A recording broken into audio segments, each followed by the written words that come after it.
Hello, السلام علیکم ورحمۃ اللہ۔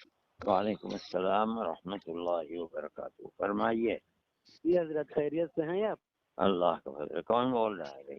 میں عبد الماجد بول رہا ہوں حضرت۔ فرمائیے، کیا بات ہے؟ حضرت میں نے آپ کی ایڈیو سنا ہے، اس نے کہا کہ مولانا صاحب کے تعلق سے کہ انہوں نے رجوع کر لیا، معاملہ رفع دفع ہو گیا۔ تو حضرت انہوں نے مولانا صاحب نے کب اور کس کے سامنے رجوع کیا تھا؟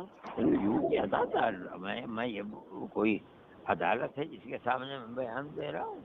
میں دیوبند ہوں، دارالعلوم میں ہوں، ان کا رجوع نامہ آیا تھا۔ تو انہوں نے رجوع کر لیا نا حضرت؟ ہاں، رجوع کیا تھا۔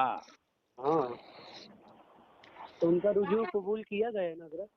بعد میں وہ پھر اس طریقے کی باتیں آتی رہیں، رجوع تو قبول ہو گیا تھا، پھر وہ چیزیں آتی رہیں۔ ان کو اپنی زبان کے اوپر قدرت رکھنی چاہیے اور قابو میں رہنا چاہیے، یہ چیز ہے اور کیا ہے۔ لیکن میرا جو کچھ میں نے کہا تھا اس کی بنیاد یہ تھی کہ وہاں کافر کہہ کر کے نکالا جاتا ہے۔ میں کہتا ہوں اور ہر جگہ یہ بات ہے کہ کافر تھوڑی ہی وہ یہ کہے کہ کافر ہیں ان کو نکال دیا جائے، یہ چیز درست ہے۔ السلام علیکم۔ وعلیکم السلام ورحمۃ اللہ۔ خیر، جزاک اللہ حضرت۔ مولانا صاحب کے ساتھ میں سارا مسئلہ یہی ہے، وہ اپنی زبان کو قابو میں نہیں رکھتے ہیں۔ وہ کہہ تو دیتے ہیں کہ میں رجوع کر رہا ہوں، تحریر بھی لکھ کے دیں گے کہ میں نے رجوع کر لیا، اعلان کر دیں گے کہ رجوع کر رہا ہوں، اور بتائیں گے کہ میرا مسلک وہی ہے جو دارالعلوم دیوبند کا ہے، میں الگ سے کوئی رائے قائم نہیں کر رہا ہوں، ساری باتیں کہیں گے، لیکن پھر سے انہی باتوں کو دہرا دیتے ہیں، وہی باتیں پھر کرتے ہیں، بیانات کے اندر پھر سے وہی باتیں ان کی آ جاتی ہیں۔ تو سارا مسئلہ ان کے ساتھ میں یہی ہے۔ اور دارالعلوم دیوبند نے بڑی رعایت کی ہے مولانا صاحب کی۔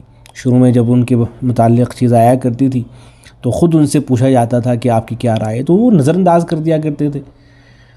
تو بہت زیادہ رعایت کرنے کے بعد پھر دارالعلوم دیوبند نے فتویٰ جاری کیا، اور اس کے بعد بھی بہت ان کی رعایت کی گئی، لیکن ان کا بس معاملہ یہی ہے دارالعلوم دیوبند کی طرف سے، ابھی بھی یہی ہے ارباب دارالعلوم دیوبند کی طرف سے، کہ اگر وہ رجوع کر لیتے ہیں واقعتاً تو کوئی مسئلہ نہیں، بات ہی ختم ہو جائے گی۔ لیکن ان کے ساتھ مسئلہ یہ ہے کہ وہ وہی باتیں دہراتے ہیں جو ان کی سمجھ میں آ گئی ہے۔